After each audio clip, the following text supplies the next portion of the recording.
plató de Córdoba TV a Francisco Almansa, presidente de la asociación Aletheia. Francisco, muy buenos días. Hola, buenos días. Francisco, Aletheia, que en griego significa verdad, esa noción que en una sociedad como la nuestra quizá se hace poco visible. Tenemos que decir que Aletheia es un proyecto ideológico global comprometido con la transformación social bajo el principio de que el ser humano es esencialmente conciencia singular y solidaria. Francisco. Sí, efectivamente la palabra Aletheia no viene de griego y dice verdad, pero verdad que se descubre, que se desvela. Y ese desvelamiento de lo oculto es lo fundamental porque implica preguntarse, interrogarse. O sea, si no nos interrogamos, la verdad no surge, ¿no? Como vienen las nubes, sin más, sin llamarlas, ¿no? Están ahí. Por lo tanto, lo fundamental de esta verdad es la interrogación para que la verdad venga. Pero además una interrogante seria, auténtica, sin prejuicios previos, porque también la verdad es la eliminación de prejuicios. El proyecto Aletheia pues tiene su base en una motivación de un grupo de personas, muchos de ellos familiares, para llevar, digamos, esta reflexión a través, digamos, de un negocio que fue en su momento una librería, llevarla, digamos, ¿no?, a la sociedad cordobesa como, digamos, un referente de diálogo y de intercambio de ideas culturales. De eso, por eso tuvimos, digamos, varios encuentros, entre ellos el primer encuentro fue con el líder Guita y el rector de La Rioja, de la Universidad Internacional de La Rioja. Hubo un debate sobre el laicismo y las fuentes de la moral. Esa es nuestra pretensión, llevar a cabo un diálogo y una reflexión. Un diálogo que hoy vamos a centrar en esa clave que son los valores que median en toda acción social, unas referencias que son destino y puente y que no se hallan evidentemente carentes de realidad, hacia una definición, Francisco, de este concepto de valor que nos lleve a entender la actual crisis sistémica en la que nos encontramos. Importante diferenciar primero entre la noción de valor instrumental y la noción de valor del ser y cómo el primero se supedita al segundo. Sí, ese es el problema que tenemos hoy en día desde mi punto de vista, que es que ha habido una inversión de valores. Entonces los valores instrumentales se han puesto en la cima de que orienta y que rige el comportamiento humano, y los demás valores se subordinan en la medida en que son rentables con relación a esos valores instrumentales, ¿no? Hoy lo estamos viendo en la ley de educación. La filosofía, hoy precisamente ha habido un debate, ¿no?, sobre la filosofía, y como la filosofía parece que no es muy rentable, lo cual es inconcebible, ¿no?, desde otros esquemas históricos, ¿no?, pues resulta que hay que quitarla. No se trata de rentabilidad, el hombre no es rentable ni no rentable, esa categoría no pertenece, digamos, al humano, ¿no?, pertenece, digamos, a las actividades económicas, vistas además desde una perspectiva muy determinada. Por lo tanto, los valores hay que definirlos como valores del ser que están enraizados, digamos, ¿no?, en nosotros mismos. No es una utopía. Aquí hay una concepción del valor muy diferente a la que normalmente se tiene en mano, que es, los valores son ideales, metas que están ahí y que, bueno, no tienen realidad, pero nos sirven para orientarnos. Lo que no tiene realidad es un cuento de hadas, sencillamente, para mí. Las cosas o tienen realidad, pero no se han realizado totalmente, o no la tienen. El problema de los valores es que tienen realidad. Ha habido, digamos, muchos comportamientos e instituciones, ¿no?, que nos han mostrado palpablemente y objetivamente que el valor es una realidad, pero esa realidad no llega a realizarse, a la palabra, ¿no?, plenamente, sino que hay muchos obstáculos, y en eso estamos todos, en ver los obstáculos que impiden, y no solamente impiden, sino que reprimen el desarrollo de esos valores. Yo pongo como ejemplo casi siempre la salud. La salud es un valor. Hoy se dice en algunos planteamientos, dicen que la salud no es un valor, por eso querrán quitar, ¿no?, lo de la salud pública y todo esto, ¿no? Pero la salud es un valor, todos lo valoramos, decimos, ¿no? Al valorarla es que es un valor. Este valor tiene una realidad objetiva, ¿no? Sabemos muy bien cuándo estamos saludables y cuándo no. Pero además en este valor incide otra cosa que para mí es muy importante, que es el grado de conciencia que se tiene del mismo valor. Esto es un proceso histórico largo, ¿no? La medicina mismo, yo digo muchas veces que ha matado a más personas que ha curado, pero por eso no podemos renunciar a la misma, porque es una penetración consciente, ¿no?, de la ciencia, digamos, en la realidad de nuestro cuerpo, y va definiendo parámetros que son los que delimitan lo que es salud. Entonces, lo mismo pasa con los demás valores.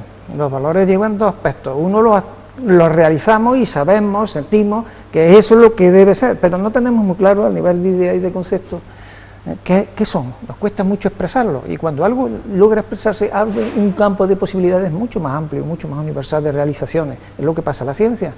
Vemos que todos los días el sol sale y se quita, pero cuando la ciencia nos dice que el sol no se quita ni sale, sino que nosotros nos movemos, el campo de posibilidades de realización es mucho más amplio.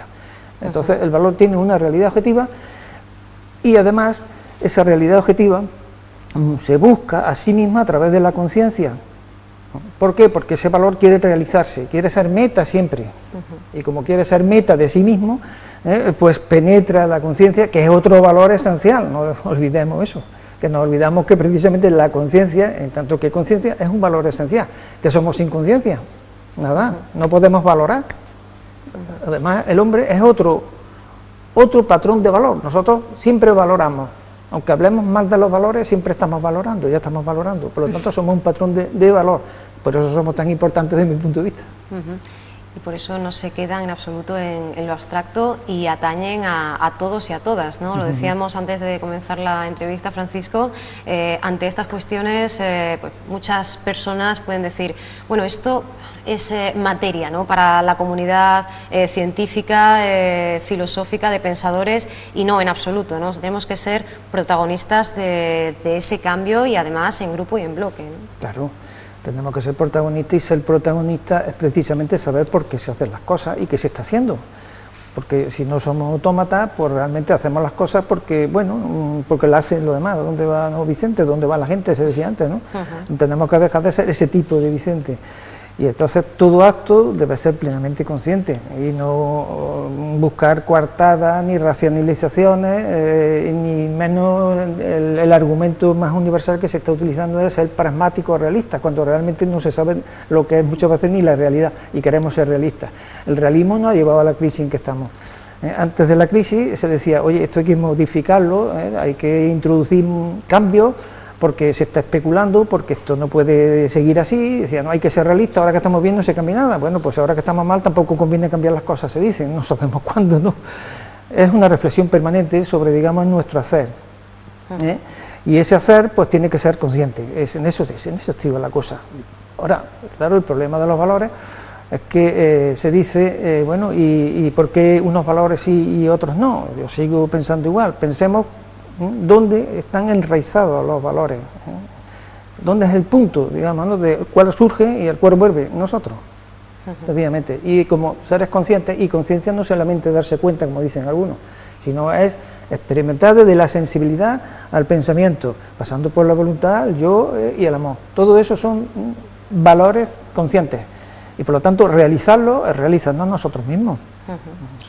En esta sociedad que definís como instrumental, egocrática, por cuanto pues está regida precisamente, como decía, se opera de manera inversa por esos valores instrumentales, nos hemos simplificado demasiado la realidad, nos hemos cosificado hasta ese punto en que decía Zygmunt Bauman, el sociólogo filósofo polaco, que nos consideramos productos y observamos, miramos a nuestro alrededor y también vemos a los demás como productos, incluso como amenazas.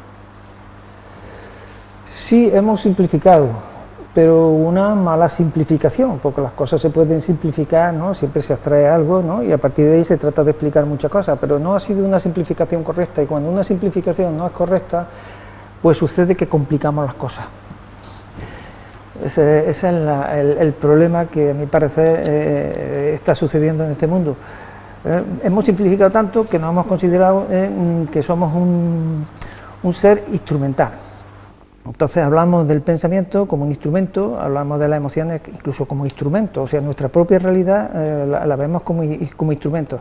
Eso en principio parece que simplifica sobre todo las ciencias que tratan de ver al hombre desde el punto de vista, digamos, objetivo, de la neurofisiología, todo esto, bien, pero no somos instrumentos, y eso creo que es lo principal que hay que tener en cuenta desde el punto de vista de los valores. Si no, vamos a ver, cuando amamos, por ejemplo, yo digo, es un sentimiento instrumental, ¿no? Queremos, digamos, el amor por sí mismo, que es todo lo contrario de un instrumento. Cuando amamos una realidad por sí misma, o sea, estamos negando la instrumentalización. Por lo tanto, si no partimos de esa realidad que yo le llamo gratuidad de hacer las cosas por sí mismas, pues resulta que lo instrumentalizamos y lo complicamos, queriendo simplificar, creamos una complicación enorme y un laberinto como el que estamos ahora, no sabemos cómo salir. Y queremos además aportar continuamente soluciones técnicas, o sea, instrumentales. No concebimos otra manera de cambiar las cosas, sino instrumentalmente. Esa es la inversión que yo creo que hay que reinvertir a su vez. Se traslada esto incluso a los núcleos de personas y a las organizaciones que apuestan por el cambio. En alguno de los artículos que publica la Asociación Aleteia podemos ver incluso una reflexión acerca de si esa presión popular, esas movilizaciones se realizan con una conciencia absoluta de lo que se está haciendo, y nos preguntamos a partir de ahí, Francisco, si es suficiente con la opinión y con la reivindicación. No, porque la reivindicación es un instrumento. Estamos otra vez en el mismo campo, ¿no? La opinión, como se dice, es respetable, pero la opinión tiene que ser meditada, tiene que ser fruto de un diálogo intenso, de una reflexión personal, porque evidentemente hay muchos niveles de opinión. Sabemos que la opinión de un personaje consagrado por su estudio, por su reconocimiento social, por la ciencia, no es lo mismo que la opinión de un lego en la misma. Eso hay que reconocerlo. En política eso es más, por decirlo así, más cuestionable, ¿no? Porque no recuerdo bien quién decía, era un literato, me parece que era Fischer, decía que la elocuencia de un estómago vacío tiene mucho valor, evidentemente, frente, digamos, ¿no?, a muchas racionalizaciones, digamos, de los intelectuales orgánicos del sistema. Entonces es más elocuente ese estómago vacío, que no tendría por qué estar vacío, ¿no?, que la elocuencia, digamos, ¿no?, de un filósofo que mantiene el esquema del sistema. En ese sentido, pues las reivindicaciones son instrumentales, pero hay que llevar a cabo un diálogo y definir unos fines que no sean contradictorios, que sean realistas en el sentido de que nos apoyemos en nosotros mismos, no en el sentido de que se puedan o no se puedan llevar a cabo porque las circunstancias, yo nunca he comprendido bien eso de las circunstancias cada uno las ve de una manera, en función precisamente de los fines que fijamos. Claro, todas las circunstancias no son iguales, ¿no? Es igual que la mirada del artista, ¿no? Yo veo un objeto y el artista está viendo otro, mucho más creativo, imaginativo que yo, y hace que cambie el objeto. Lo mismo tiene que ser en política, no entiendo por qué no. Hacia esa sociedad en la que seamos diversos pero no desiguales. ¿Cómo se comienza esta revolución desde el círculo vicioso, nos decís, del tomar al virtuoso, del tomar para dar, según ese principio además de la gratuidad, sin buscar nada a cambio, aunque eso sí, valorando también el costo que supone, ¿no? Entendiendo costo de otra manera, claro. Claro, entendiendo de otra manera.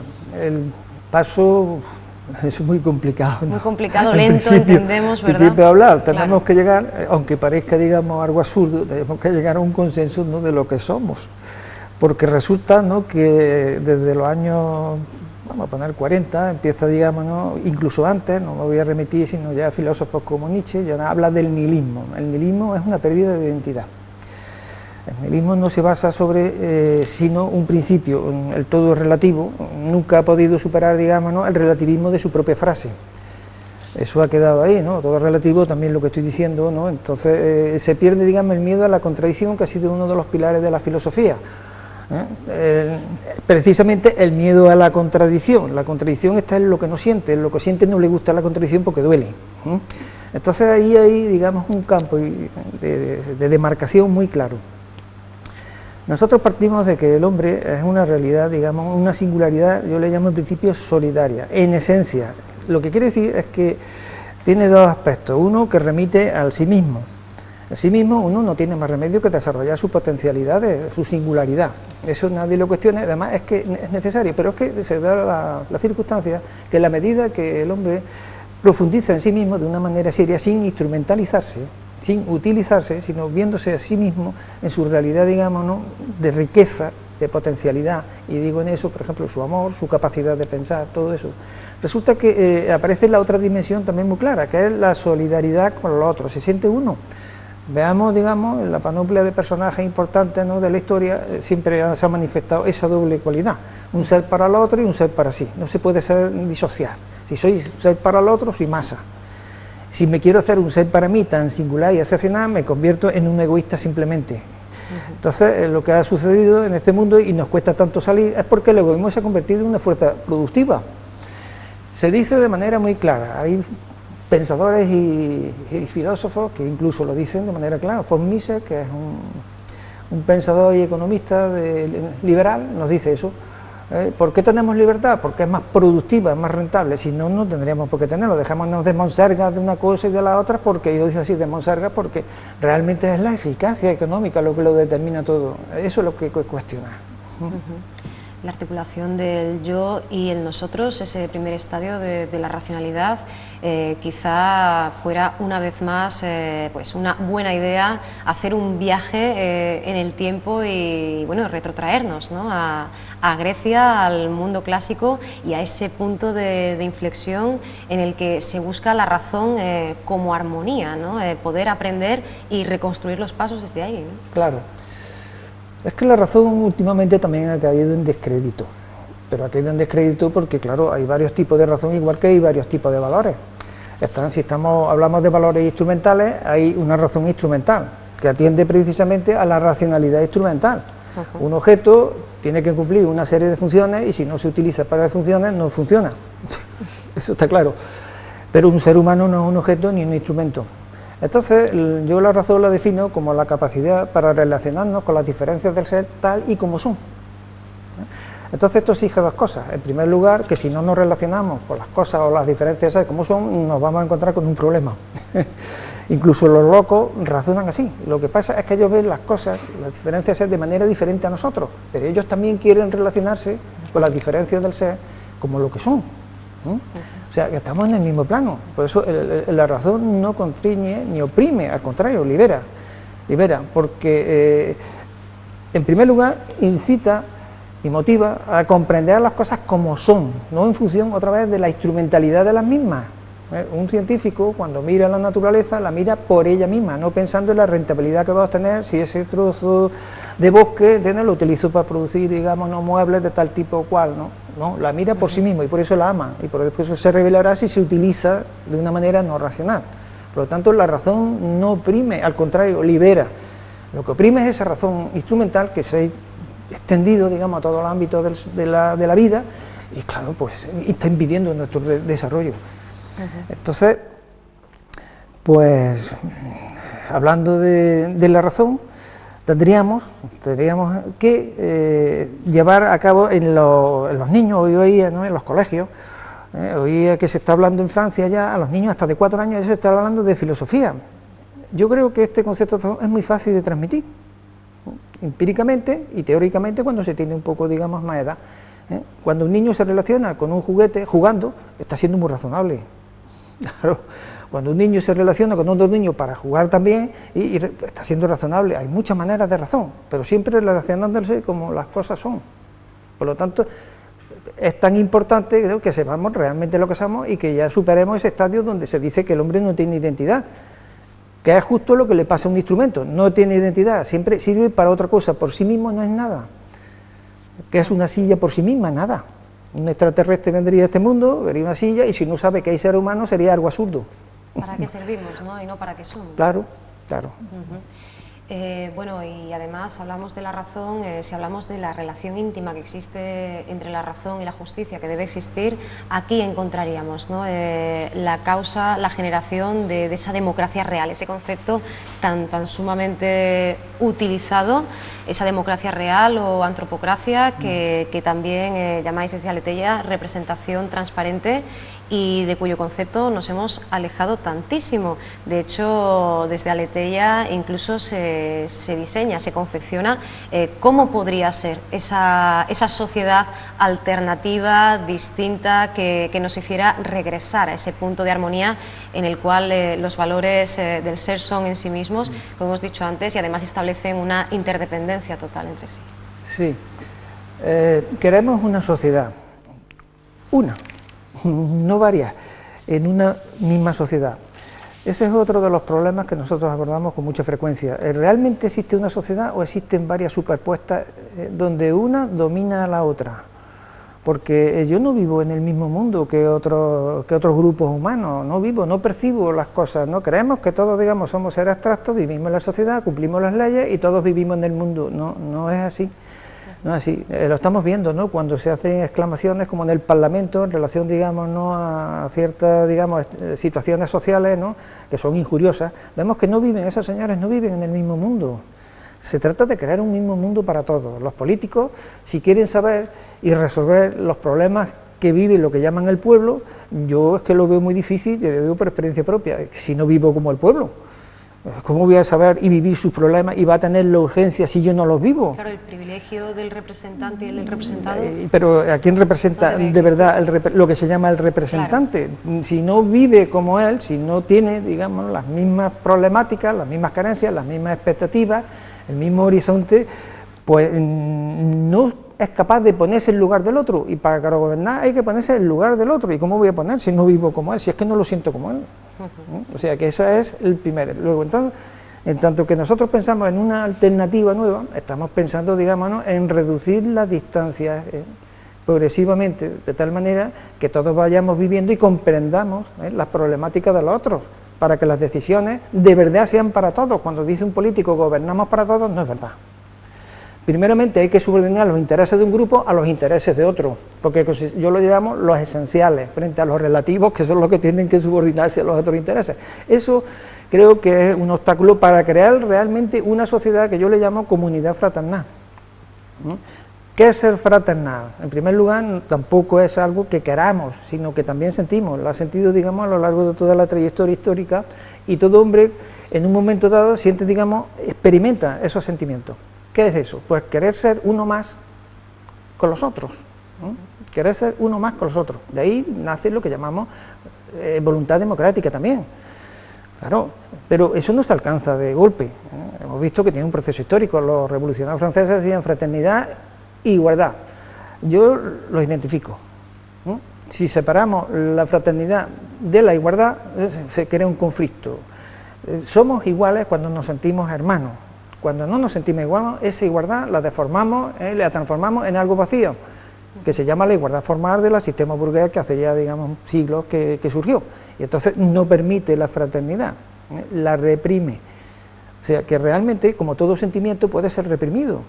Si yo lucho, como lo llamamos una sociedad egocrática, simplemente por mí, evidentemente tengo que reprimir mi sentimiento de solidaridad y crear racionalizaciones para justificar mi propio comportamiento, pero el que mejor reprime es uno mismo.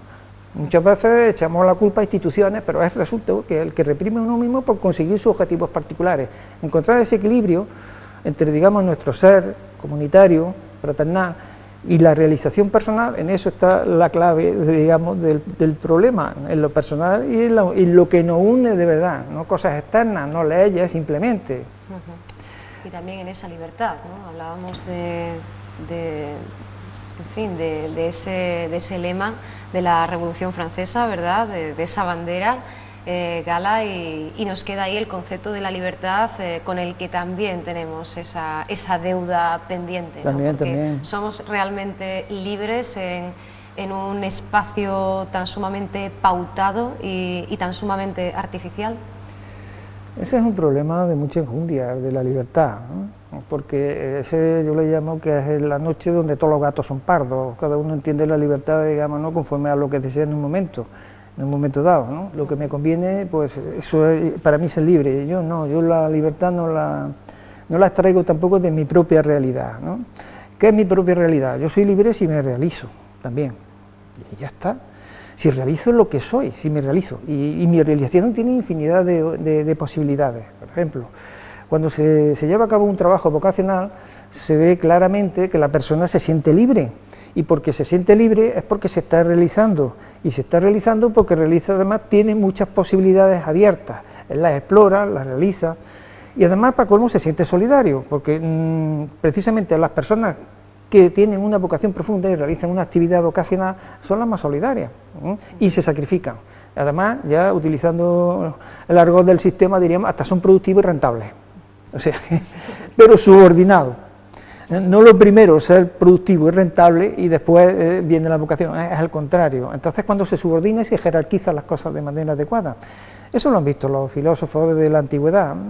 Platón no está de moda, ya lo sé, pero lo que realmente cuando en su república establece esa jerarquía, que tampoco se quiere hablar, es la jerarquía de la nobleza, digamos, aquel que sabe renunciar a todo, que es, digamos, el filósofo, en este caso no estoy llevando el agua a mi molino, pero el que sabe, él lo pone como el que sabe renunciar, el que, digamos, quiere vivir, digamos, sin tener nada, para poder gobernar bien, sin intereses. Después viene el otro, que también para gobernar bien no tiene que intereses, y después dice, aquellos que no pueden gobernarse a sí mismos, porque les gusta mucho el dinero y el ambición de todas estas cosas, ¿qué les vamos a dar? Tendrán que ser los gobernados. Bueno, pues algo así, pero conforme a nuestros tiempos. Nos encontramos en unos parámetros mucho más sofistas, entonces, en ese sentido. Antes hemos hablado además de ese relativismo. Bueno, y hablar del valor nos lleva, Francisco, a hablar del antivalor, haciendo una radiografía de esta sociedad, en concreto de Occidente. Desde este análisis se nos habla desde Aleteia de la desintegración hacia la que se encamina Occidente por esa progresiva industrialización, y cómo a la vez Occidente se erige como garante de unos valores, siendo el principal conductor de antivalores, para que nuestros espectadores puedan entender cómo se establece esa antítesis, cuál sería un antivalor destacado y peligroso de nuestra época. En primer lugar, para mí un antivalor es un valor subordinado que se ha puesto en la cúspide de la jerarquía. Entonces, en vez de ayudar, como puede ayudar en su base adecuada, pues resulta que al ponerse, digamos, donde no debe de estar, está actuando y negando a los valores del ser. Por lo tanto, un valor puede ser un antivalor, puede ser un valor. Sí. Eso se ve incluso en la ciencia. Se ve en la ciencia. Partimos de unos principios que creemos que son muy importantes. Desarrollamos la ciencia y nos encontramos con una contradicción.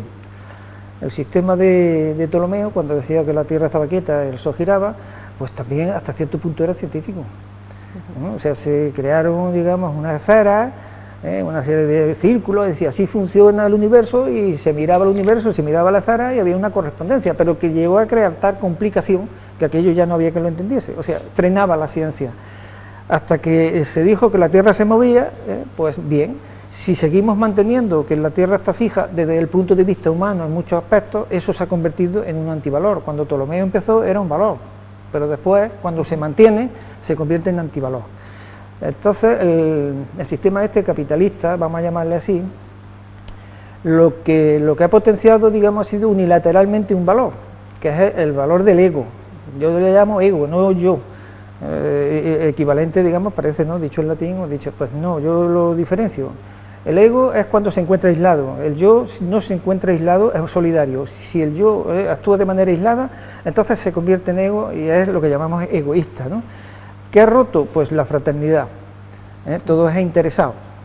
Al romper la fraternidad, pues ha creado, digamos, el ego se ha convertido en un antivalor, porque ha roto la fraternidad. Está obstaculizando el desarrollo de un acuerdo común, que lleguemos, digamos, ¿no?, a una comodidad que yo llamo comunidad fraternal. Por lo tanto, el mismo yo, que pues un valor, puede convertirse en antivalor, se ha invertido, porque niega, digamos, otro valor, que es el valor de la fraternidad o solidaridad humana.